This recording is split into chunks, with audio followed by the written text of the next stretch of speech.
Привет, друзья! Меня зовут Василий Вишневский. Сегодня я вам расскажу о каменке. Это такая относительно небольшая птичка, чуть крупнее воробья, примерно, может быть, такого же размера. Тут сложно судить, нужно их рядом ставить. Если заглянуть в мою книгу «Птицы Москвы и Подмосковья», то можно убедиться, что длина тела каменки 15-18 сантиметров, а длина домового воробья 14-18 сантиметров. Словом, птицы эти почти одного калибра.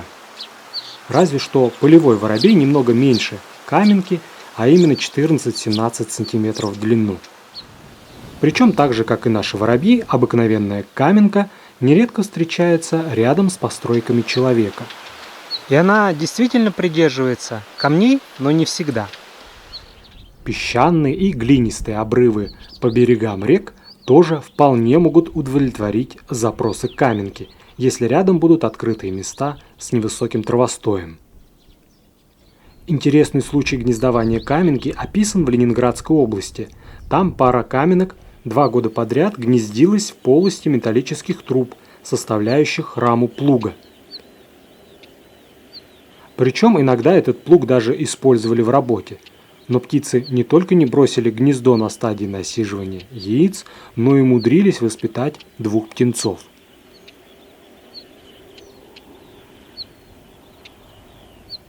Но сегодня, 12 июня, я уже 3-й день снимаю каменку именно на камнях. Тут тоже вот разрушенное здание старое какое-то, с советских времен еще. Ой, шпалы, тут рядом нерабочая уже железная дорога, а вон тот основной домик. Сейчас подойду и покажу, как я там снимаю. Так, ну вот смотрите, еще тихо. Еще тихо, но меня сейчас родители встретят. Вон она, вон они. Забеспокоились.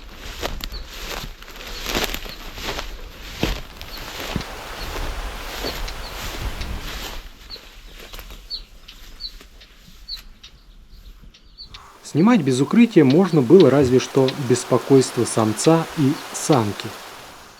А птенцы, стоило мне подойти, быстро прятались в нишу полуразрушенной стены. Это далеко не первая съемка каменки, но только сегодня, вчера и позавчера получилось запечатлеть такие кадры характерные. Слетков, даже не слетков, еще птенцов, которые вот-вот станут слетками, прямо на камнях, в нише среди кирпичей и камней разрушенного дома, в руинах устроились они. А вообще-то каменки могут гнездиться и в других местах. Например, я снимал каменку, самую первую, на гнездовании в естественном дупле, в яблоне. Самец и самка залетали внутрь прямо через место разлома 2 стволов дерева.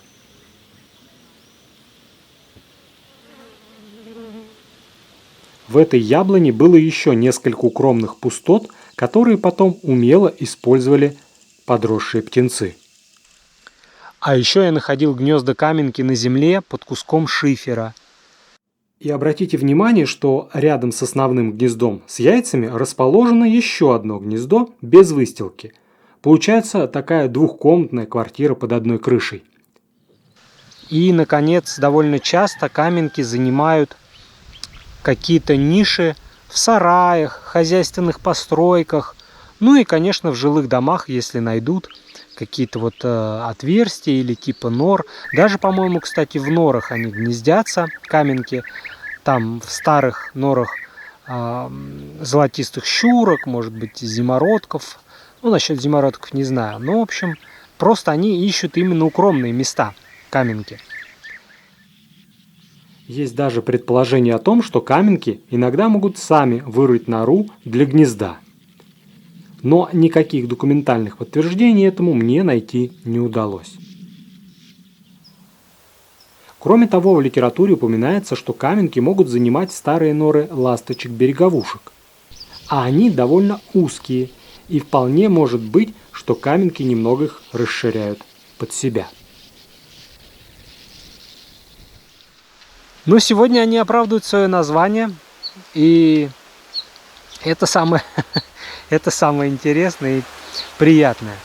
Ну и кроме того, полюбоваться птенцами, которые вот-вот готовы вылететь, это всегда интереснее гораздо, чем когда они еще такие маленькие, голенькие, слепые. А у воробьиных птиц, как вы знаете, все такие. После вылупления, сразу после выхода из яйца, потом только несколько дней проходит, они постепенно оперяются, открываются слуховые проходы, и они становятся зрячими. Ну и буквально на это все уходит около 2 недель. А у многих, особенно наземно гнездящихся, и того меньше, 9-10 дней, и они уже могут убежать. И самое главное, вот таких птенцов, которые летать еще толком не умеют, но при этом оперены, пищат и прыгают, бегают, их не нужно ловить, им не нужно помогать, поскольку они уже, в принципе, достаточно хорошо защищены. Как правило, у них окраска маскировочного типа, плюс родители всегда, когда рядом оказывается хищник, они начинают давать сигнал тревоги. В первый день съемок я оставил камеру, а сам наблюдал за каменками издалека, из автомобиля. И один раз прилетел какой-то хищник. Я толком не успел понять, кто, кажется, чеглок. Это такой сокол, который легко ловит птиц в полете, даже стрижей. Но ни одного птенца каменки ему добыть не удалось. Родители дали нужный сигнал, и все малыши спрятались в укромных нишах руин. Вот я когда подхожу к дому, начинаю снимать, подлетает либо самец, либо самка, а они отличаются у каменки, и дают сигнал птенцам, чтобы они затаились. Поэтому даже если они не умеют летать, их не нужно ловить, не нужно помогать, и не нужно удивляться, что родители их не кормят при вашем присутствии. Не будут они кормить их, когда видят вас. При этом вы можете даже самих родителей и не видеть. У многих птиц они сохраняют незаметность, но при этом дали уже сигнал птенцам, и пока не разрешат они, птенцы не будут пищать. Вот. Поэтому таких птенцов забирать не нужно. Если вдруг вы принесли все-таки домой такого птенца и не знаете, что им делать, нужно как можно скорее его вернуть туда, где вы нашли, и родители будут их кормить. Поверьте, будут, найдут по голосу и покормят. Единственное, мне иногда говорят, что вот мы спасаем от кошек. Да, но как вы потом вернете его в природу? Ему же нужно еще научиться тоже ловить всяких мошек или добывать еще какую-то еду в зависимости от вида. Вы же не обучите этого птенца, и вам придется его оставить. Поэтому это все равно получается изымание из природы. Так что, можете посадить в какой-нибудь куст, в заросли терна, в заросли ежевики, малины, вот такие кусты, или на елку, посадить птенца, и он будет там сидеть в более безопасном месте. Но, повторюсь, главное, не стоит его изымать из природы, когда он уже такой хорошенький и пищит, и кричит, а родители не кормят. Причем, несмотря на то, что каменки часто гнездятся по соседству с человеком, они всегда перестраховываются, когда речь идет о подлете к птенцам с кормом. В Ленинградской области Прокофьева вела круглосуточное наблюдение за гнездом каменки и обнаружила, что из-за одних только кошек птицы делали 12 перерывов в кормлении, один из которых продлился 35 минут. Также появление собаки, вороны и даже петуха останавливало каменок. Петух несколько раз мешал кормить, когда кукарекал вблизи гнезда, стоя на заборе.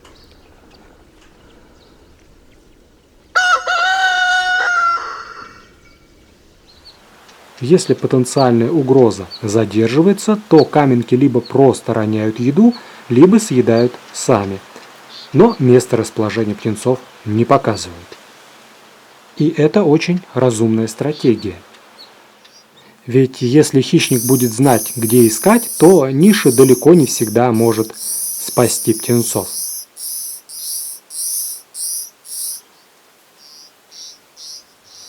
Ну, собственно говоря, вот именно так выглядят птенцы, как вот эти каменки. Они уже выбегают из ниши и потом возвращаются в нее, шумят, когда родители прилетают с кормом. И кормят каменки, я вот смотрю, в основном насекомыми, в том числе достаточно крупными, даже майских жуков ловят. Это, кстати, вредитель серьезный, или майский хрущ. И многие птицы, когда изобилие каких-то кормов, в том числе вот вредителей, разные виды начинают усиленно ими кормить. И вот майских жуков достаточно много, поэтому он присутствует в меню и скворцов, и даже таких вот некрупных птиц типа каменки. Бедные птенцы там с трудом их пытаются заглотить. Вот. Ну, не всегда получается, но все-таки получается. Так что я надеюсь, они все вырастут успешно. Как минимум 6 штук я насчитал, это еще вчера. Маме показывал, говорю, смотри, какие интересные кадры получаются. Причем они получаются, эти кадры, именно вот таким образом, что я нахожусь где-то в стороне, а камера пишет. Вот сейчас она без остановки пишет. Я надеюсь, там что-нибудь получится. Я там кадр поставил, отрезал травинку, которая мешала и заслоняла птенцов садовыми ножницами. И я надеюсь, что-нибудь еще сегодня камера заснимет. И я вам это, конечно, непременно покажу. Очень быстро, едва я оставлял камеру и уходил, через минуту-другую прилетали родители с кормом. Самую крупную добычу майских жуков приносили уже обработанную, без жестких надкрыльев и без лапок. Но даже такую подготовленную тушку хруща птенцам не всегда удавалось сразу проглотить. Поэтому при случае родители приносили более мелкую пищу. Тут, например, самец скормил какого-то клопа. И поскольку я еще даже не успел далеко уйти, родитель по-прежнему находится в напряжении. Однако беспокойство самца вовсе не мешает ему уже через пару минут принести на ужин небольшого жука. Поскольку стена с гнездом обращена на запад, то я, учитывая естественное освещение, все дни наблюдений вел съемку вечером и выяснил, что имею много общего с птенцами каменки. Будто понимая, что ночью будет большой перерыв в кормежке, птенцы неустанно требовали плотного ужина, а родители его поставляли. За час съемки с 7 до 8 часов вечера каменки успели покормить птенцов 21 раз, из которых 14 подлетов сделал самец. Причем самка, возможно, бы и не уступила самцу, но она была чуть более осторожна и поэтому не сразу включалась в кормежку, дожидаясь, пока я уйду достаточно далеко.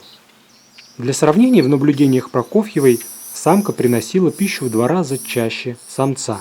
А вечером с 18 до 20 часов самец вообще не прилетал. Наибольшее число подлетов с кормом в Ленинградской области наблюдали утром с 10 до 11 часов и вечером с 20 до 21 часа. Соответственно, 28 и 23 раза в час. То есть съемка у гнезда вечером не такой уж плохой вариант. Главное не мешать птицам. Кроме взрослых насекомых, каменки нередко приносили и их личинок, например, гусениц. Такой десерт мгновенно исчезал в глотке ненасытного спиногрыза. В отсутствие родителей птенцы уже не стеснялись выходить из укрытия и время от времени подавали голос. Это явный признак подготовки к вылету. Ведь только такая позывка позволит позже родителям находить птенцов и кормить их. Причем порой могут случаться небольшие казусы. Например, Ирина Пасечник в Воронежской области наблюдала на своем участке, как самец каменки иногда кормил птенцов горехвостки-чернушки, где трудилась мать-одиночка.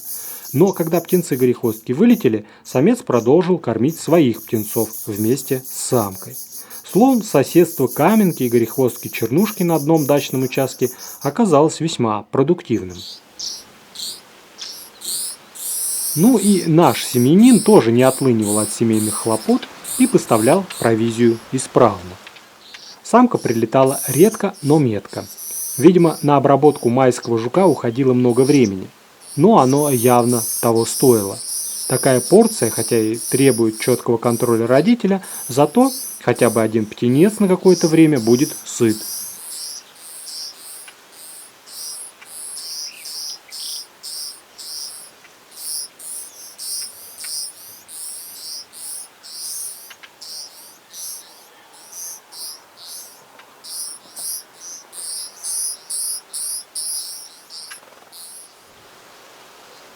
ближе к вечеру мимо гнезда прошмыгнула мышь.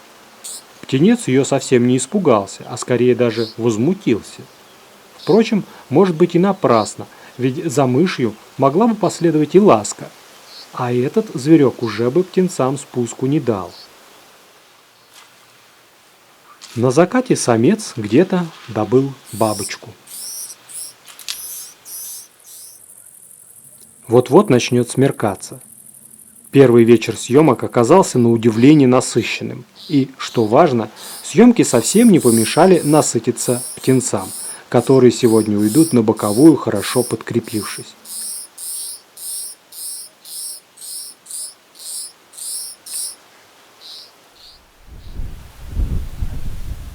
На следующий день, 11 июня, погода выдалась солнечная, но ветреная. К Каменкам я приехал опять к вечеру, к 18 часам. Самка встретила меня с клопом в клюве и мелодичной руганью. Я не стал испытывать ее терпение, а просто включил запись и удалился. На этот раз я ушел довольно далеко, поэтому кормежка птенцов продолжалась в привычном ритме. Один из птенцов скоро решил попробовать себя в летном деле и перепорхнул вверх. Но почти сразу юный десантник вернулся обратно. И, может быть, не зря, ведь именно этого смельчака через мгновение покормил самец. Несмотря на чемоданное настроение у потомства, родители после кормежки продолжали поддерживать чистоту у гнезда и уносили капсулы с пометом, чтобы не привлекать лишний раз внимание паразитов или хищников. Но удержать птенцов в безопасной нише уже было невозможно. Они постоянно выходили на прогулку, изучать окрестности. Но стоило родителям подать сигнал тревоги, и малышня тут же в спешке пряталась в катакомбах. Если птенец оставался снаружи, это вовсе не означало, что покормят именно его. Самка регулярно ныряла в тень пещерки, где сидели послушные дети. Едва опасность миновала, пернатое братье выходило на солнышко, чтобы продолжить свои первые путешествия.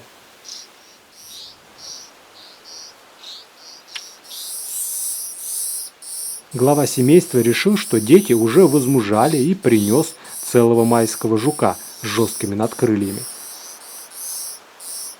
Но вскоре понял, что поспешил с выводами и унес добычу на обработку.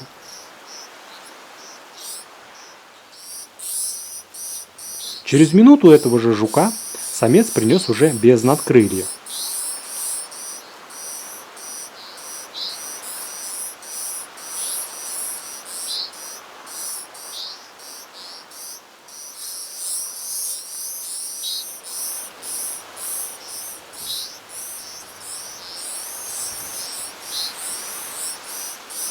Но и такую порцию не смогли проглотить птенцы.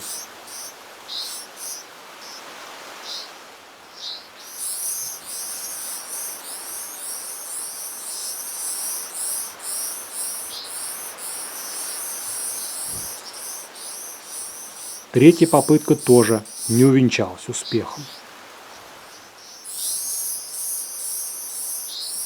Самец почему-то упорно не хотел отрывать крылья жуку и в четвертый раз предложил ее почти без каких-либо серьезных изменений.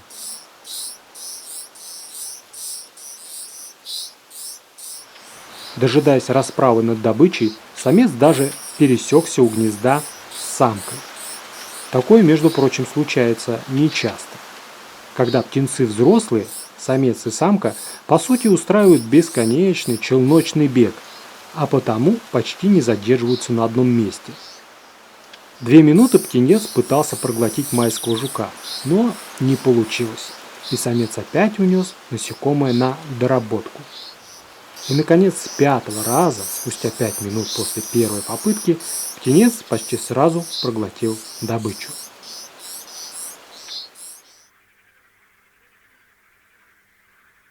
Пока каменки боролись с насекомыми, солнце все ближе склонялось к горизонту. Я не то специально, не то случайно наткнулся на гнездо неприметной птички северной бормотушки. Гнездо было расположено в высокотравье, на пустыре. 6 розовых яиц с пятнышками были надежно спрятаны в корзинке гнезда в кустике пижмы.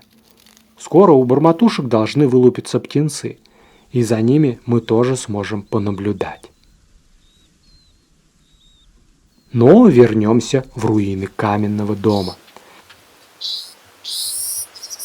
Там продолжается бесперебойная поставка провизии и вынос капсул с пометом.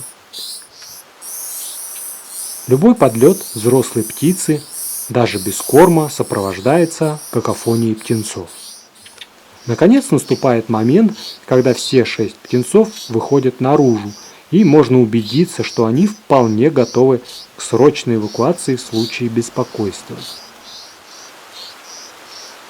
Учитывая постоянную суету, нельзя исключать, что птенцов может быть и больше, например, 7 или даже 8. Хотя по статистике норматив это 5-6 птенцов. В 9 часу вечера, как по расписанию, мимо гнездовой ниши опять пробежала мышь. «Эй!» – окрикнул птенец зверька, но его уже и след простыл. После мышиной пробежки пернатые десантники вернулись домой.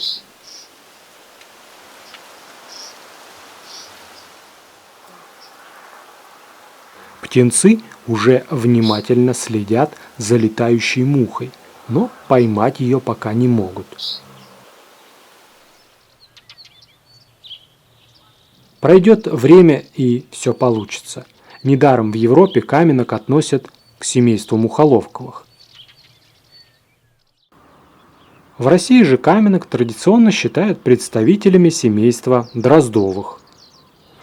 Тут каменки тоже могут угодить ученым и порой приносят птенцам червей, подобно дроздам. Но все же основной рацион и птенцов, и взрослых каменок – это в первую очередь насекомые, особенно жуки. А бескрылых муравьев птенцы могут добыть самостоятельно. В последний день съемок, 12 июня, погода не изменилась. Солнце и сильный ветер. Около 6 вечера я уже был на месте. Чета каменок меня запомнила и просто дожидалась, пока я поставлю свою подозрительную фототехнику на треноги. Самец даже не постеснялся и покормил птенцов при мне.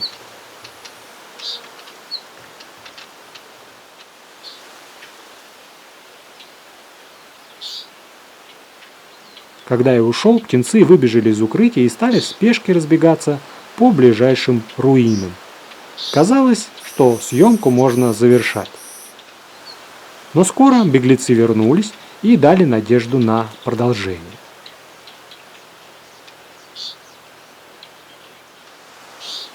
Самец сегодня включил в меню зеленого кузнечика, тем самым расширив разнообразие насекомых-вредителей в рационе. Обильное питание не прошло даром, и птенцы уже очень бодро взлетали с места почти вертикально. Впрочем, также бодро птенцы возвращались, едва появлялся кто-то из кормильцев. Самец каменки, очевидно, в детстве мечтал стать энтомологом, поэтому не переставал удивлять разнообразием добычи. Живая моль за мгновение ока отправлялась в глотку птенца-дегустатора. В отсутствие родителей птенцы пробовали на вкус все, что не прикручено. Даже какой-то мусор, похожий на засохший помет. За пару дней птенцы не только научились неплохо летать, но и заметно прокачали свое умение поглощать крупную добычу. Теперь принесенный самцом майский жук почти сразу исчезал в глотке птенца.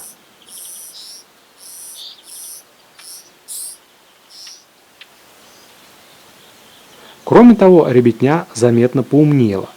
Вот они кого-то заметили вверху и, не дожидаясь тревожных криков от родителей, спрятались в нише.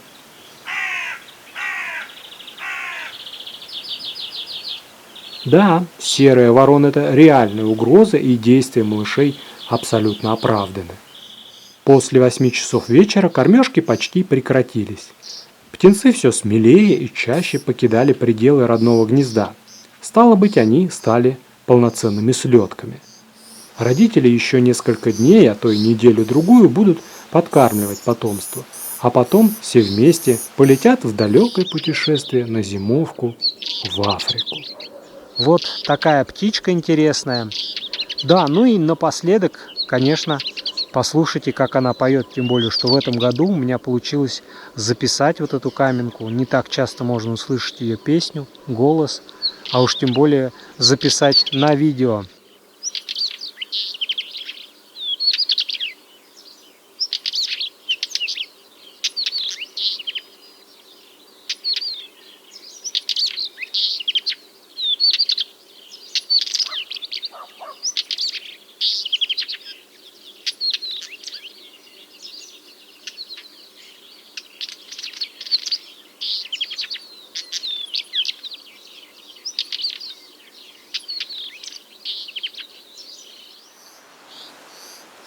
Друзья, спасибо вам за интерес и любовь к природе. Спасибо за то, что делитесь моими видео друг с другом, пишите добрые комментарии, помогаете мне и словом, и делом.